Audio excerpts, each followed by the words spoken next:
Voici ce qui se joue entre Papa Ado et Papa Laurent Gbagbo. Voici ce qui fait que Papa Ado hésite à se prononcer réellement sur sa candidature. Le oui ou bien le non. Papa Ado a envie de s'écarter. Mais Papa Ado ne veut pas s'écarter. Et derrière, Papa Laurent Gbagbo va jouir de ses relations d'ancien chef d'État et finir sur la liste électorale. Donc, qu'est-ce que Papa Ado fait?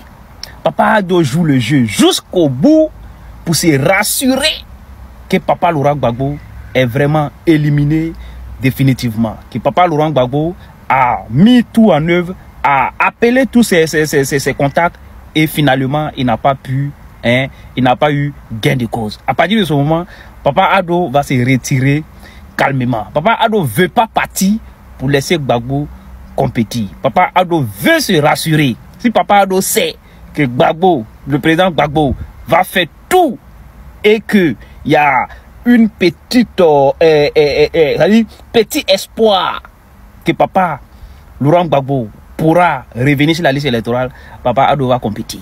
Si Papa Ado est rassuré jusqu'à la fin que Papa Gbagbo est vraiment éliminé, vous verrez que Papa Ado va renoncer à sa candidature. C'est mon analyse de la situation. Le RHDP fort, le RHDP a beau le stade ici, d'accord, moi le général. Mais, après le stade, voici la vidéo qui circule. C'est ça qu'on appelle quand la balle vient de l'adversaire, il n'y a pas hors-jeu. On suit la vidéo bien réglée. Voilà, voilà là-haut. Là-haut. Ah! Rouge, bang, bang. Bang, bang. Tu mets ta poche en même temps. On dit la force du Côte d'Ivoire Assemblée. RHDP, le monsieur. Bang, bang. Avec ça, d'autres est en train de douter que non, le RHDP ne pouvait pas remplir le stade. Vous dites quoi? Même si le RHDP réorganise encore, ils vont payer encore. 4 fois, ils vont baisser ça 4 fois. Moi, je vous dis. Vous dites quoi même? Vous connaissez RHDP, ils sont forts. C'est là maintenant que d'autres vont venir écrire un commentaire pour dire non, c'est pas normal. On peut pas déplacer les gens comme ça sans leur donner quelque chose, sans leur donner l'argent à manger. C'est vous qui dites ça dans les commentaires là, c'est que vous vous sentez pas bien. Quand le père Laurent Gbagbo a déplacé les gens d'Abidjan, de où jusqu'à pour envoyer à Dabou là, il les a donné quoi? Eux-mêmes les transformés, c'est pas le père Laurent Gbagbo qui a payé. Les Mohamed sont partis volontairement. Donc, en parlant de ça là, vous ne pouvez pas nous dire ça ici aujourd'hui là. Voici pourquoi les gars de RHDP pour regarder mes vidéos souvent, lesquels n'est pas témoin. C'est-à-dire, eux-mêmes ils savent qu'ils vont commencer la vidéo bien avec moi, mais on va mal terminer la vidéo. Donc, eux-mêmes ils savent qu'ils tombent sur la vidéo du général là. Oh, petit, lui là, il parle trop, lui là, on le met en prison, oh, lui là même. Bon, mais c'est qui ça de dire là? Est-ce que c'est faux? Vidéo là, est-ce que c'est moi qui ai fait montage vidéo? Ou bien est-ce que c'est l'IA? Est-ce que c'est moi qui ai inventé? Non! Voici les preuves. Plein de personnes ont publié ça, pas moi seulement. Dites-moi la vérité maintenant, qu'est-ce qui se passe là, dans la vidéo là, vous avez vu quoi? Vous avez entendu quoi? Le gars m'a dit quoi dans la vidéo? Dans le pays là, est-ce que vous savez, il y a combien de varans? C'est-à-dire, il y a combien de jeunes qui sont enfermés qui ont besoin de bon? Non, est-ce que vous savez? Et puis, eux, ils sont dans les quartiers, ou bien, ils sont dans les tchèques, et ils vont prendre le son, le mouvement qui est là. Il y a un mouvement au stade, dès que tu tends là-bas, tu portes t-shirt, tu gagnes bon, et puis, ils vont sortir pour regarder le mouvement. Ils vont pas partir. Vous dites quoi même? Même si le RHDP refait, stade là, ils vont baisser ça 5 fois. 10 fois, ils vont baisser. Et puis moi, je veux qu'on a qu'à organiser encore. On va gagner encore. Aïe! Bonjour à vous, j'espère que vous allez bien. On rebondit rapidement sur l'actualité. Alors, il n'a pas dit oui, il n'a pas dit non. Il ne s'est pas prononcé sur sa candidature. Il n'a pas dit oui, je serai candidat. Il n'a pas dit non, je ne serai pas candidat. Il a dit je vais réfléchir. Pourquoi est-ce qu'il doit réfléchir? Vous vous souvenez, il y a quelque temps, je disais que la seule façon de faire tomber le RHDP, c'est une coalition. Et cette coalition est en train de se mettre progressivement en place avec 2 poids lourds déjà dedans, le président Tidiane Thiam et le président Laurent Gbagbo. Alors, une autre façon pour le RHDP de pouvoir gagner, c'est de passer au premier tour. Parce que s'ils arrivent au deuxième tour, ils sont quasiment éliminés. En tout cas, sauf coup de tonnerre, ils sont quasiment éliminés. Donc, le truc c'est quoi? C'est que s'ils ne se prononcent pas maintenant, ils jouent la montre. Ils jouent la montre pour quelle raison? Ils jouent la montre pour ne pas laisser deviner ses intentions, dans un premier temps. Et puis, pouvoir prendre de vitesse la coalition en face, mais vraiment au dernier moment. Si par exemple il annonce je suis candidat aujourd'hui, le truc c'est que dès qu'il le fait, il donne aux autres la possibilité d'établir une stratégie pour lui barrer la route, surtout qu'ils ont dit qu'ils ne seraient pas d'accord pour un 4e mandat. Ils veulent s'opposer fermement à un 4e mandat. Donc il leur donne la possibilité de mettre sur pied quelque chose pour lui barrer la route.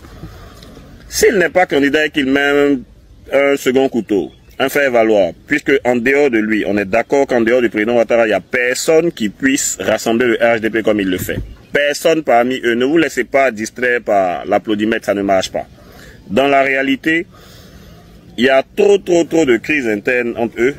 Il y a trop de crises de leadership entre eux. Il y a beaucoup qui voulaient s'annoncer, mais qui sont intimidés par la présence du président. Donc, personne d'autre que lui ne peut faire ce qu'il fait en ce moment. Du coup, c'est quoi? Si c'est pas lui qui est à la tête, ils ne vont se rallier qu'à la personne que lui, il aura choisi. C'est-à-dire que si lui désigne quelqu'un comme la personne, le candidat du RHDP, c'est celui-là qui vont tous être obligés de suivre tant que lui, il est là. C'est pour ça qu'il est leur candidat naturel en griffe, comme ils le disent, parce qu'il n'y a personne d'autre que lui qui soit capable de faire l'unanimité. Ils savent que s'ils envoient quelqu'un d'autre, ils perdent les élections dès le premier tour. Ils le savent pertinemment. Donc il est important pour eux de jouer la montre. Il est important pour eux de tuer le temps. Tuer le temps et faire en sorte que l'adversaire ne désigne pas ce qui est vraiment prévu.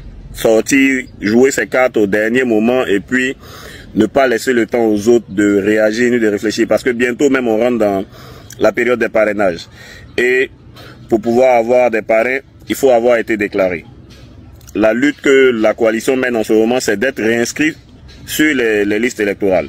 Donc, ça fait beaucoup de combats en un seul. C'est-à-dire que sur le fond d'élection se trame pas mal de petits combats. Réinscrire des gens sur les listes électorales, faire en sorte que le RHDP se maintienne, faire en sorte de pouvoir gagner, bon, beaucoup de choses qui se trouvent en bas. Donc, aujourd'hui, quand on regarde ça, en fait, la seule crainte que nous on a en tant qu'Ivoiriens, c'est de ne pas être ramené aux horreurs de 2011. On ne veut pas être ramené aux situations de 2011. C'est tout ce que nous on craint. Faites ce que vous avez à faire, mais ne nous ramenez pas dans quelque chose qui va nous replonger dans les affres de la guerre. Donc voilà, c'est tout ce que nous on craint.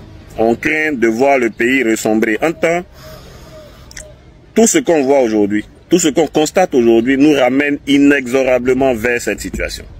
Parce que les discriminations qu'on a déplorées avant, les éliminations de candidats qu'on a déplorées avant, les petites magouilles électorales qu'on a déplorées avant sont encore en train de se faire. Et à partir du moment où les choses se font comme ça s'est fait en 2011 et puis ça a créé les situations qu'on a connues, il est clair que chaque fois qu'on va se retrouver face à ces causes-là, on aura toujours les mêmes effets. C'est indéniable. Voilà nous notre crainte. Qu'est-ce que vous pensez de tout ça? Les ennemis de Ado, ce n'est pas l'opposition. Hein. Ce n'est pas le président Thiam ni le PDC ou bien les autres partis de l'opposition. Ce sont les cadres et militants du RHDP qui veulent continuer le forcer à continuer de travailler à 83 ans encore. Ce sont les ministres incompétents, les cadres incompétents du RHDP ou du RDR, je ne sais pas trop. Et les militants corrompus à qui on s'en partait les 2000 sacs de riz avec huile. Voilà, pour continuer de militer, de battre campagne pour que le président Ado puisse continuer de travailler encore à 83 ans, tout fatigué, tout épuisé. C'est vous qui allez dire le monsieur là. Déjà, même que Kandia Kamara l'a déjà tué depuis 1993 dans un meeting à quelque part à Bobo là-bas. Regardez vous-même les images ici. Est-ce que ça là c'est beau à voir? Le monsieur il est fatigué, il est épuisé. Mais vous voulez qu'il continue de travailler encore à 83 ans. Ça me prend un peu plus de temps parce que je fais tout seul. Est-ce que c'est beau à voir?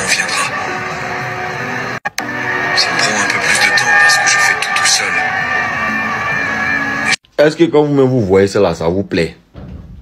Est-ce que vous pouvez demander à vos parents de 80 combien d'années de continuer de travailler? Pourquoi vous êtes méchant comme ça? Pourquoi vous êtes méchant comme ça? Le monsieur ne tient même plus sur ses pieds. Il n'arrive même plus à tenir.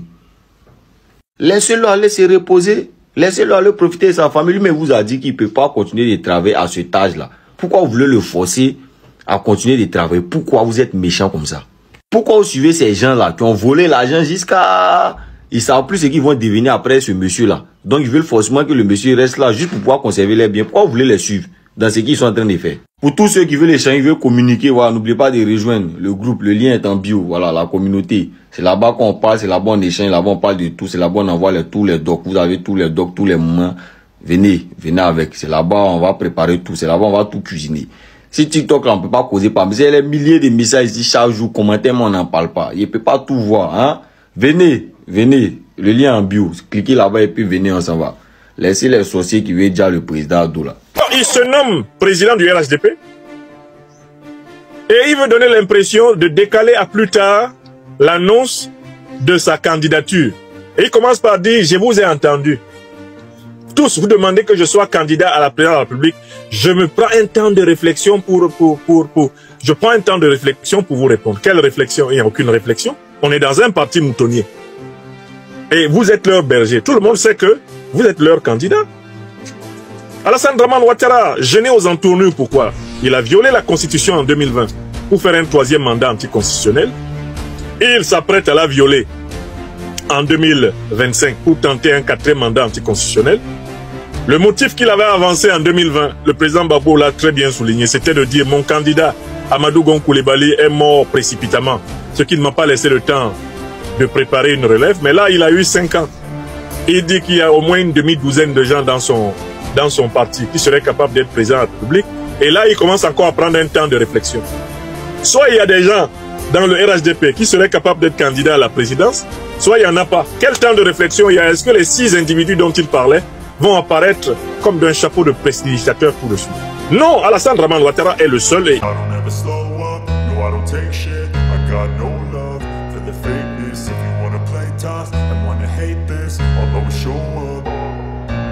don't ever slow up, no I don't take shit. I got no love for the fakeness. If you wanna play tough and wanna hate this, I'll always show up and make a statement. I don't ever slow up, no I don't take shit. I got no love for the fakeness. If you wanna play tough and wanna hate this, I'll always show up and make a statement. Everything I do so instinctive and so passionate. Every word I move so descriptive like an adjective. I got a vendetta against people who patented being negative when you should be getting after it.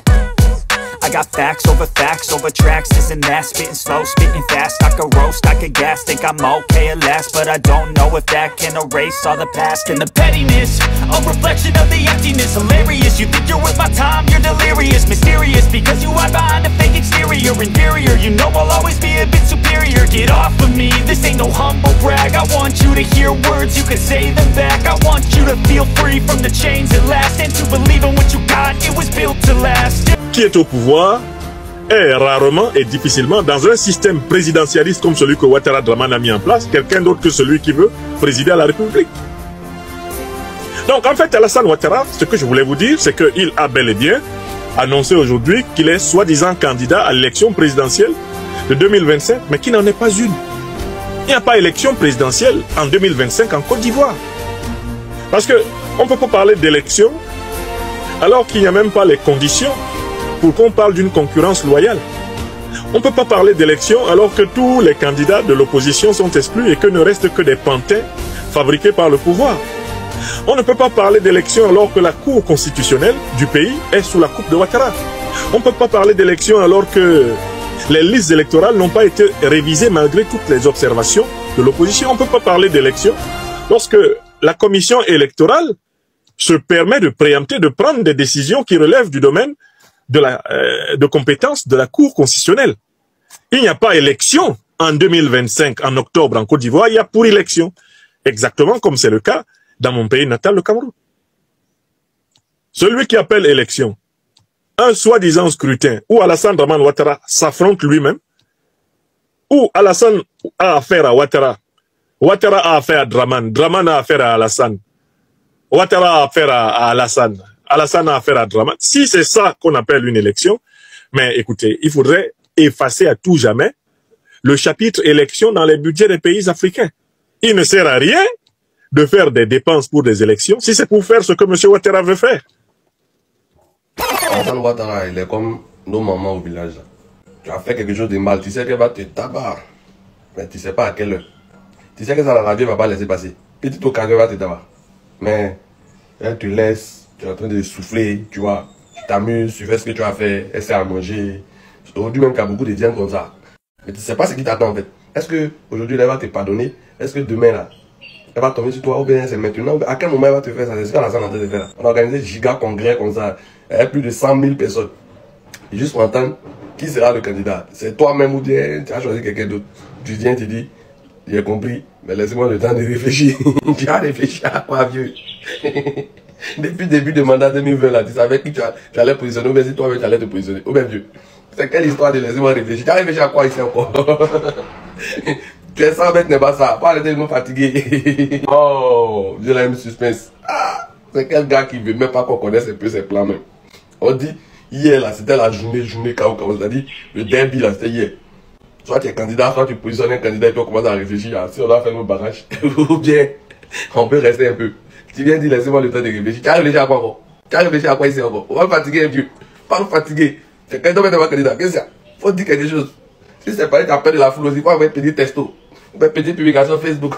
Merci famille, abonnez-vous et partagez vos avis dans les commentaires. On se prend tout à l'heure. Fatabala.